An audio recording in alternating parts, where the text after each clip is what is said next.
Hello, hello! Welcome back to my channel. I'm Samantha, this is Winona Reads, and I have a book haul today.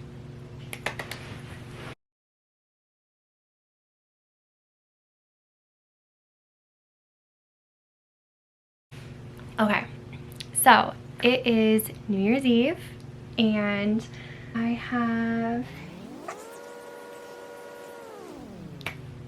26 physical books and one that is a pre-order coming in about 2 weeks. I'm going to dive right in.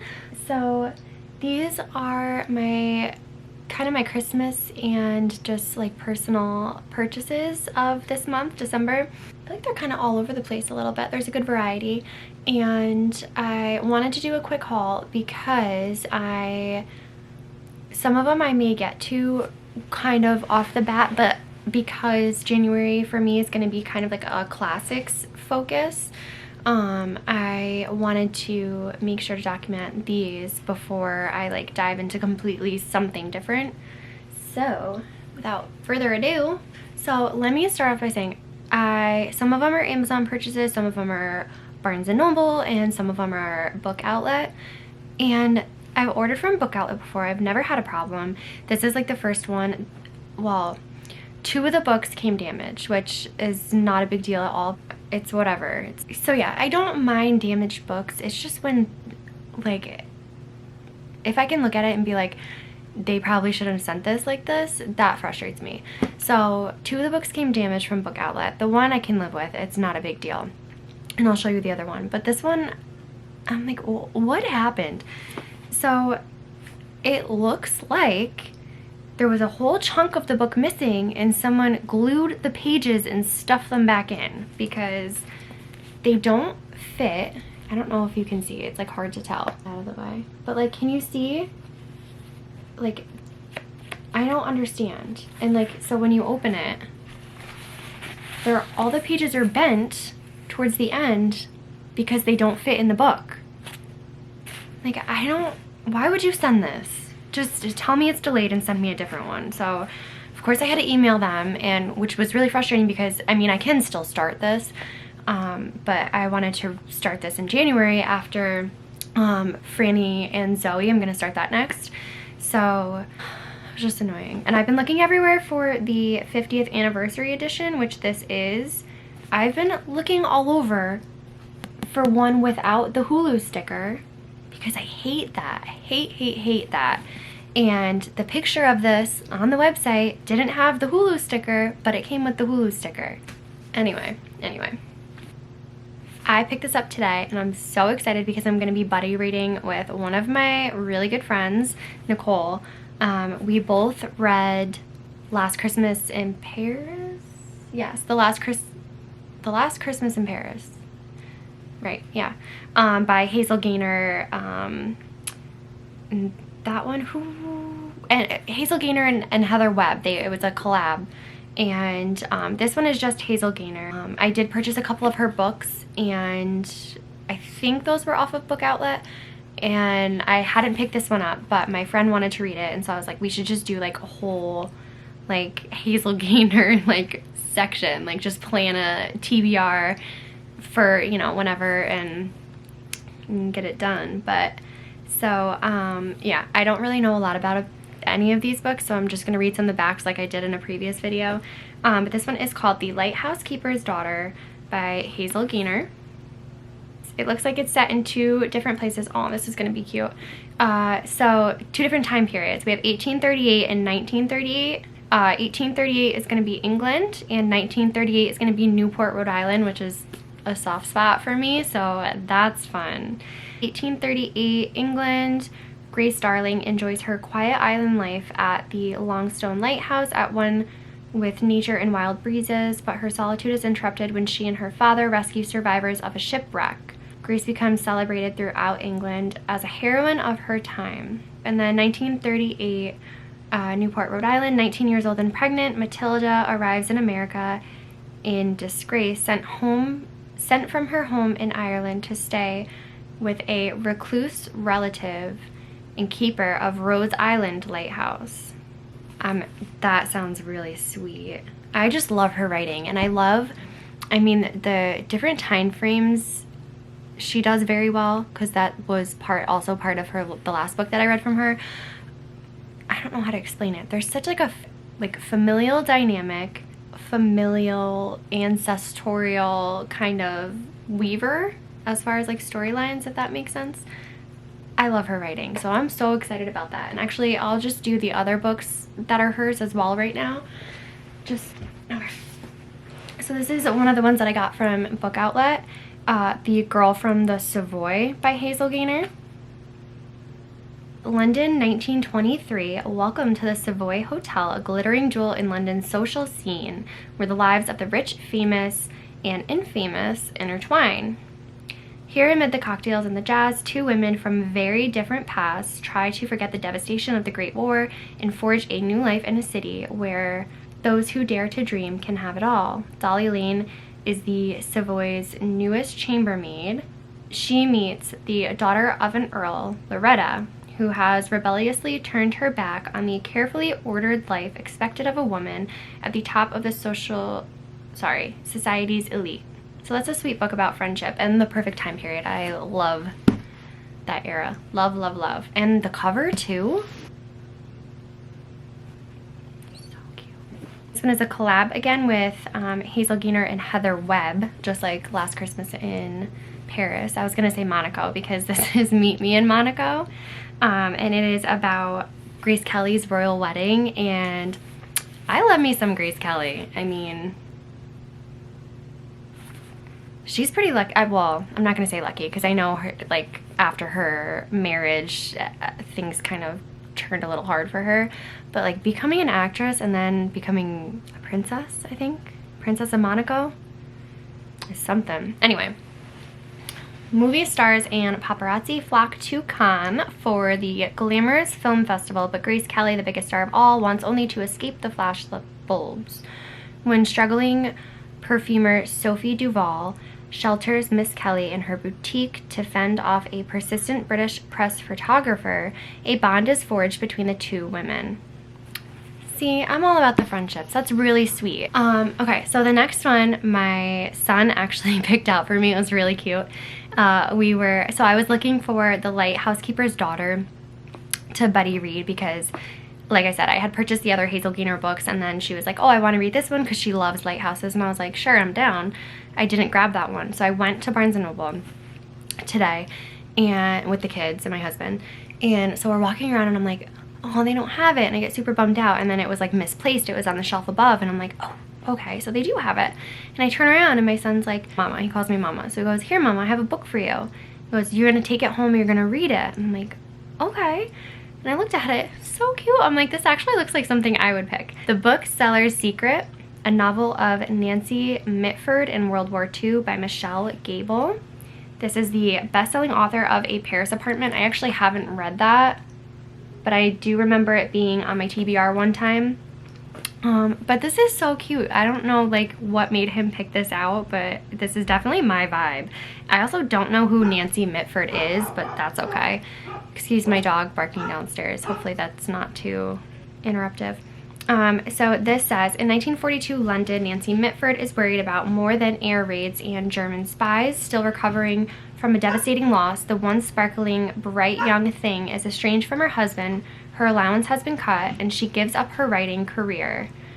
On top of this, her 5 beautiful and infamous sisters continue making headlines with their controversial politics. 8 years later, Haywood Hill is abuzz with the hunt for a lost wartime manuscript written by Nancy Mitford. Okay, I'm interested. I didn't even read the back. I just was so shocked that he even picked something out, and it looked like, just based off the cover, it looked like something I would pick, so I didn't even second guess it. I was just like, yes, I will get that. Yes, you're so sweet. So the next one is completely different from the other ones I just read about. This is Denise Kiernan, The Last Castle, the epic story of love, loss, I don't know why I said that so weird, love, loss, the epic story of love, loss, and American royalty in the nation's largest home. It says the captivating story of Biltmore, the largest house ever built in America. that for me, I was good. I was done. Sold. Yes, absolutely. I know this is the author of The Girls of Atomic City, and I think that was on the bestseller list too. I don't know if this one was. I didn't read the other one, but that also is on my TBR, I feel like, for a while. I know it's been on my Goodreads TBR anyway. Okay, so the thing that intrigued me most about this was mentioned Richard Morris Hunt, who was an architect back in like Vanderbilt era and like Newport Mansions. Why am I blanking? Like New York City, like the big architecture, like some of the homes were kind of inspired by stuff in England and then brought over here and then, you know, added to Newport and added to New York City, that kind of like whole vibe. But I've seen his name before, Richard Morris Hunt, and in regards to like that time period, I love his work. I actually would love like an actual like picture book of his architecture because I just think it's stunning and so cool to see like where he pulled his ideas from. But anyway, that's like why this kind of stuck out to me when I saw it, and Book Outlet has such good prices that I was like, yeah, why not? And that's how a lot of my TBR or book hauls start, or yeah, why not? The next one is House of Sticks, a memoir. Also, sorry if the lighting's bad. It's like 4 o'clock, but miserable outside. Lai Tran is just a toddler in 1993 when she and her family emigrate from a small town along the Mekong River in Vietnam to a 2-bedroom rural apartment in Queens. Lai's father, a former lieutenant in the South Vietnamese Army, spent nearly a decade as a POW, and their resettlement is made possible through a humanitarian program run by the U.S. government. Soon after they arrive, Lai joins her parents and 3 older brothers in sewing ties and cummerbunds piecemeal on their living room floor to make ends meet. Oh, this sounds so good. I love memoirs, are a big thing for me, but normally I listen to them on Audible just because, or like Libby, whatever, just because I like hearing it in the author's like tone of voice and like hearing like the emotion behind some of the stories, whereas like I may not read it the same way because I didn't experience it. So I don't know if that would be the case for this one, if either of those apps have this, but this just sounds, I mean, okay, hopefully my battery doesn't die, so I'm gonna have to go faster, sorry. Okay, I have, stickers, man.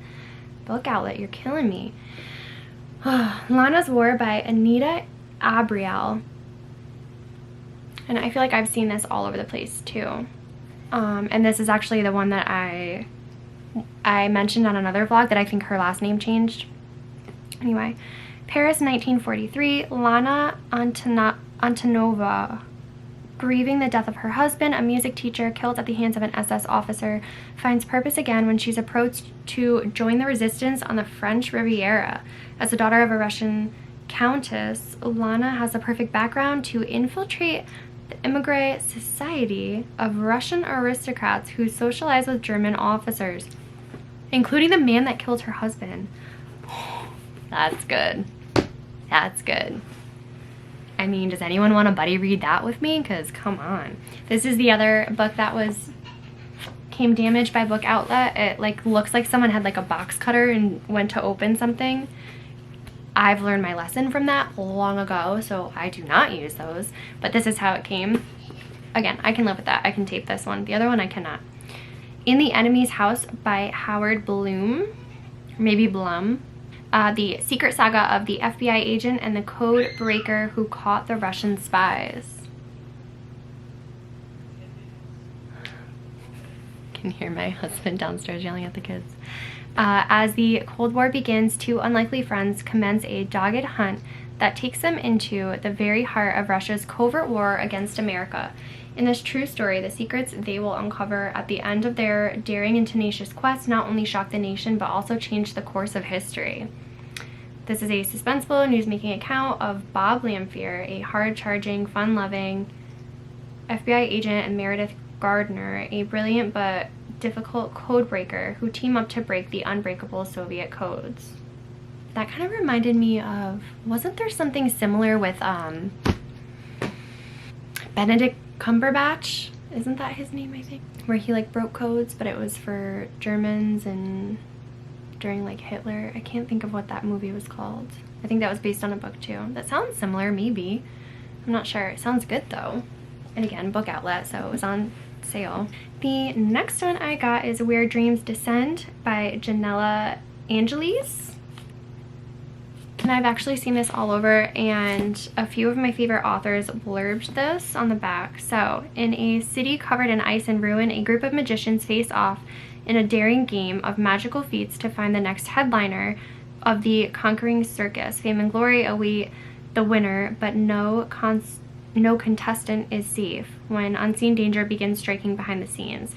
So a lot of people were saying this is a twist on like Greatest Showman, I think. But regardless, it sounds so interesting, and I think that one's actually going to be a fast read for me. It looks a little bit thick, but stuff like that tends to like really grasp my attention, and just because it's such a different atmosphere, I think. Anyway, the next one is Ken Liu, The Paper Menagerie and Other Stories. Now, I've been wanting this for a super long time, and I can't remember if this one was on Book Outlet or not, but I saw it and felt like I needed to get it. I think this, no, they're short stories. I was gonna say, I don't remember if it was short stories or if they were memoir stories, but they're just short stories. And honestly, I don't read that much of them, so that will be a nice change of pace, I think, too, for me. The next one is The Little Prince. I've never read this, and so I wanted to get it for like kind of my classics idea for next year, and also because I feel like so many pieces in like fiction or literature quote this book, and half the time I'm like, that's a very sweet quote, but I have no idea, like I want to know the context behind it. And since I've never read it, I figured I should pick this up. That way I know next time, like, oh, it was that part of the book, instead of just being like, oh, that's a cute quote. This is American Moonshot, John F. Kennedy and the Great Space Race by Douglas Brinkley.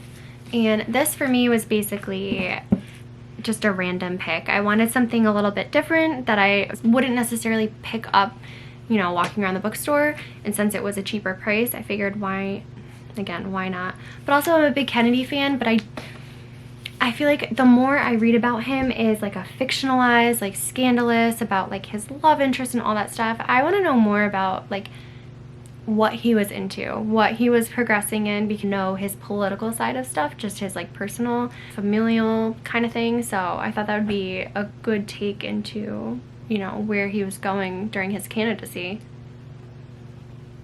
Okay, the next one is The Phone Booth at the Edge of the World by Laura Messina.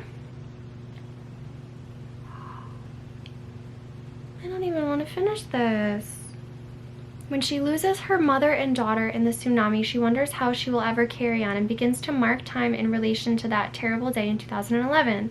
Yet, in the face of this unthinkable loss, her life must somehow continue. Okay, so I remember vaguely reading the synopsis for this. That I remember reading that small part and thinking, that's 1000% true, because I think this really is going to be like a really good soulful book. And I remember that's why I had put it on my Amazon list, because I feel like it's just gonna like very deeply resonate with me. One day at work, as the host of a call-in radio program, she hears a story about a man on Whale Mountain, one of the places worst hit by the tsunami, who has an old telephone booth in his garden with a disconnected phone inside. As news of the phone booth and its wind phone spreads, people start coming from miles around to speak to loved ones, finding comfort and sharing the details of their daily lives with those they have lost. Yeah, that's going to be a huge feels book. I actually just got chills, so I'm sure I'm going to cry during that book. The blurb says absolutely breathtaking, and I can 1000% understand why. The next book I got is The Skin of the Sea by Natasha Brown. And I think this is a YA. First of all, cover is gorgeous. Yes, it is YA.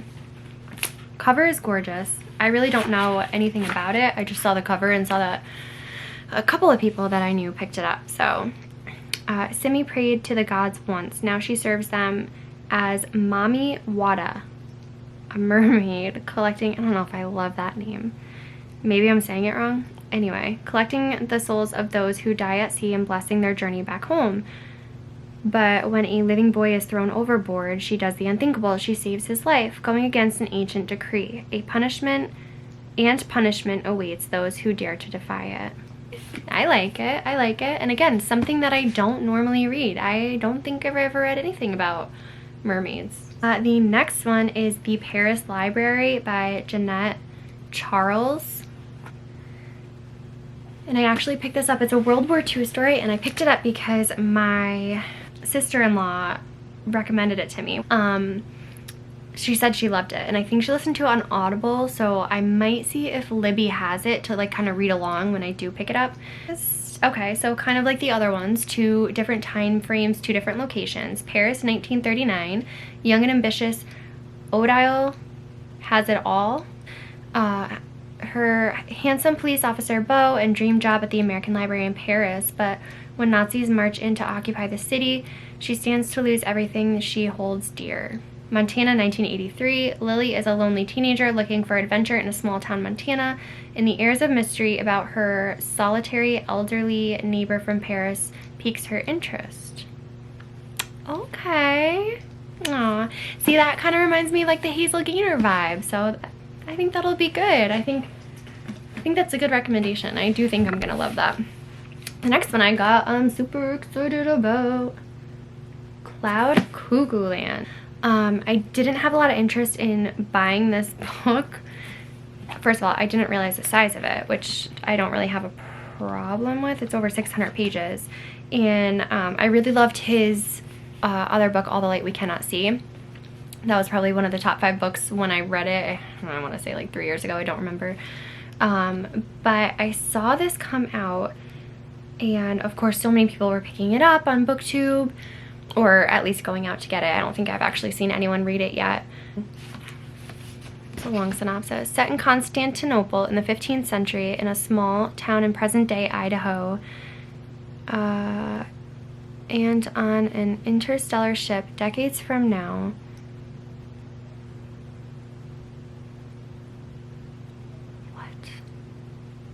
okay, I don't know. I'm so confused by this. I'm not even going to like summarize it. I really don't understand what this is about. I'm just not like focused enough to figure that out. Yeah, I'm not even gonna try. But I will get to this. The next book is a series I've been wanting to start for a little bit now.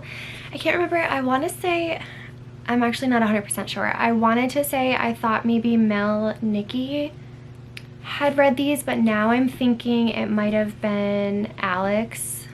I'll have to look back and see where I got this from. But this is Pages & Co. The Book Wanderers by Anna James, and it's like a whole children's series.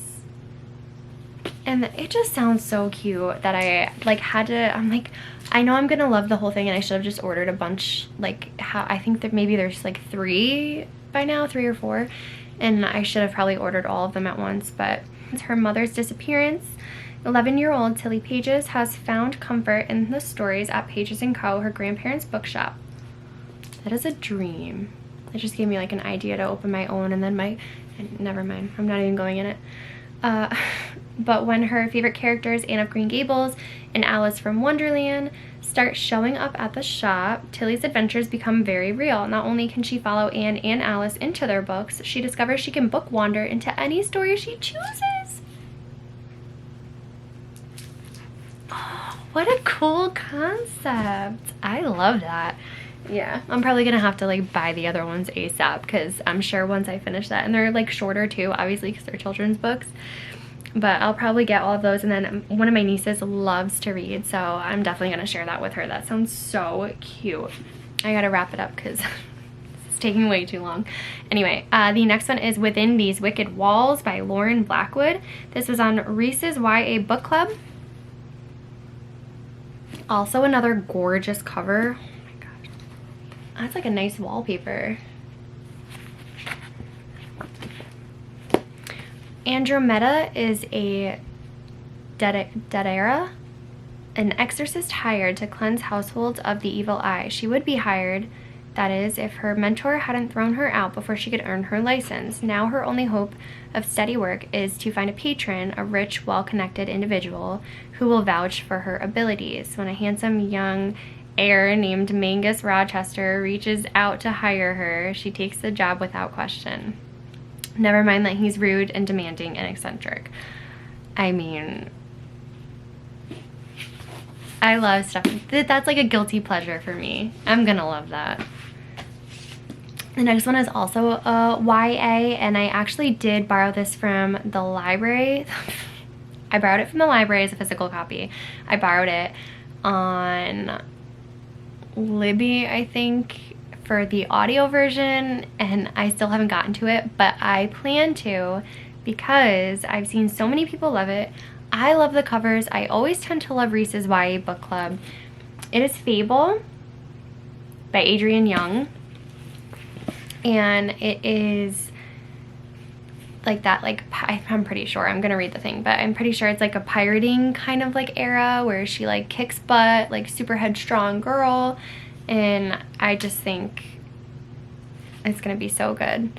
For 17-year-old Fable, the daughter of the most powerful trader in the Narrows, the sea is the only home she's ever known. It's been 4 years since the night she watched her mother drown during an unforgiving storm. That's like my number one fear, is drowning, so that made me just cringe. The next day, her father abandoned her on a legendary island filled with thieves and little food. To survive, she must keep to herself, learn to trust no one, and rely on the unique skills her mother taught her. Wow. I mean, tell me that doesn't sound good. No wonder why they're always Reese's YA picks. They all sound so good. The next one I got is Natasha Solomon's House of Gold. And this was something I picked up because I wanted a little bit of variety. Let's see. I mean, it still has that like kind of like dynasty dynamic as far as like the rich and elite, but it's a little bit of a different, I think, location or era. It's 1911 and Greta Goldbaum is forced to move from glittering Vienna to damp England to wed Albert, a distant cousin. The Goldbaum family is one of the wealthiest in the world, with palaces across Europe, but as Jews and perpetual outsiders, they know that strength lies in family. At first defiant and lonely, she slowly softens toward Albert. Okay, so that's cute. Oh, so I think I picked this out because it's World War I era, that's why. Okay. This is a Jewish Downton Abbey. That's cute. Really cute. Really, really cute. The next one is The Light After the War by Anita Abriel. Another freaking Walmart sticker, thanks book outlet. This one is 1946. Vera Frankel and her best friend Edith Ban arrive in Naples as refugees from Hungary. They jumped from the train that carried their mothers to Auschwitz and spent the rest of the war hiding on an Austrian farm. Now the two young women are determined to start new lives abroad. Vera finds work at an American embassy where she falls in love with a captain. Yeah. So I'm starting to sense that I was in a little bit of like a niche as far as like Hazel Gaynor and Jeanette Charles and Anita Abriel. I'm starting to see like a connecting overall theme, but hey, it happens. The next one I got is Julie Berry's The Scandalous Sisterhood of Prickwillow Place. I think this one was a recommendation from Alex. I think I'll have to tag that underneath as well. So this author wrote, okay, I don't know why I'm blanking, something about war. I've started that book so many times. I honestly don't know what it is. I cannot connect with it. Lovely War. I have tried to start that so many times, both audio and physical, and I cannot get into it. Whoever had suggested this, I trust with the recommendation, so I think I am going to give this one a try and see if maybe I can read this one first. I think there's more in this series, or I don't know. But I was kind of hoping that if I try one of her other books and I like it, then I'll kind of keep the momentum going when I start that one, because everyone says Lovely War is so good. And you know what? Now that I'm saying that out loud, that's like everyone says Ninth House is good, and now that I have like 80 pages left, yes, it's good. but has it taken me forever? Yes. I don't know why. But that doesn't mean it's not good. So maybe that's just my issue with the other one. Let me start over. The students of St. Etheldreda's School for Young Ladies face a bothersome dilemma. Their headmistress and surly brother have been most inconveniently poisoned at Sunday dinner. Now the school will almost certainly be closed and the girls will be sent home unless these 7 very proper young ladies can hide the murderers and convince their neighbors that nothing is wrong. Oh, hide the murders, not the murderers, and convince the neighbors nothing is wrong. I knew I was off. I'm like, I have 2 Ernest Hemingway books. Okay. So, I have hair stuck to my mouth. I have the Hemingway stories, selected and introduced by Tobias Wolff. But this is a PBS like segment or something. So that one I think was a book outlet that I saw it and was like, yeah, it is a book outlet because it has the but I saw it and was like, yes, because when I was in Barnes & Noble, not today, but the last time, I had picked up this book, Ernest Hemingway's Secret Adventures, 1935 to 1961, Writer, Sailor, Soldier, Spy by Nicholas Reynolds. I saw this and even like the lady checking out the book, like scanning it, was like, this sounds really good, like just catches your attention. So then when I saw the other one on book outlet, I was like, maybe that like this can like involve somehow part of like my classics where I can do like Hemingway and then read this and then read that one too. This one sounds so good and I had no idea. Again, like I like his writing. Sometimes it can be a little dry, but I do like his writing, and I had no idea about his personal life.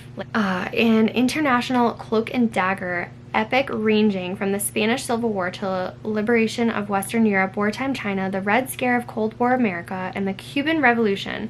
Here's a stunning untold story of Ernest Hemingway's dangerous secret life in espionage and intelligence, including his role as a Soviet agent codenamed Argo.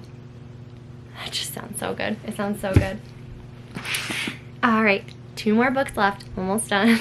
Sorry this is taking so long. I have Say Nothing, A True Story of Murder and Memory in Northern Ireland by Patrick Radden Keefe. And this was a Barnes & Noble purchase for me. In 1972, Jean McConville, a 38-year-old mother of 10, was dragged from her Belfast home by masked intruders, her children clinging to her legs. They never saw her again. Everyone in the neighborhood knew the IRA was responsible, but in a climate of fear and paranoia, no one would speak of it. I know nothing of the IRA, any of that. So that just sounds so like this, like the second you start, you're invested. You know what I mean? Like that kind of like writing, that just sounds. Second to last book is Dope Sick, Dealers, Doctors, and the Drug Company That Addicted America by Beth Macy. This is also turning into a Hulu series. Freaking stickers that don't come off the books. In this masterful work, Beth Macy takes us to the epicenter of America's decades-long struggle with opioid addiction, from the creation and distribution of the deadliest, most lucrative painkillers in the world has ever known, to the courtrooms where greed and corruption are starting to be held to account, from the addicts and the road to recovery to the communities grappling with loss and stigma. This is a gripping narrative that illuminates the complicated heart of a national crisis. That sounds really good. It's something that I don't really know much of, and I've actually, that's not gonna work. I'll add a picture of it over here somewhere. I've read her stuff before. I'm trying to think. I read, I want to say The Girl in White Gloves, I think. That was a Grace Kelly book. I think that was her. And then I read something else of hers as well. So I saw her coming out with that, and so I pre-ordered that. There's a couple other pre-orders that I want to get, but I'll leave that for a separate video. But these are all of my books. I hope you enjoyed that. And I hope some of them stand out to you if you want to buddy read one of them with me. I'm excited. I am making it a point to finish Ninth House today before the new year begins. I want that counted on this year's Goodreads. I'm at like 118 books. I want that clocked in this year. I've been reading it long enough, so hopefully I can finish it today. Since we really don't have anything else going on. I have a couple of things to make downstairs as far like snack trays and stuff, but I hope you have a happy, healthy new year. Underline healthy. And keep reading, and I'll see you soon. Bye.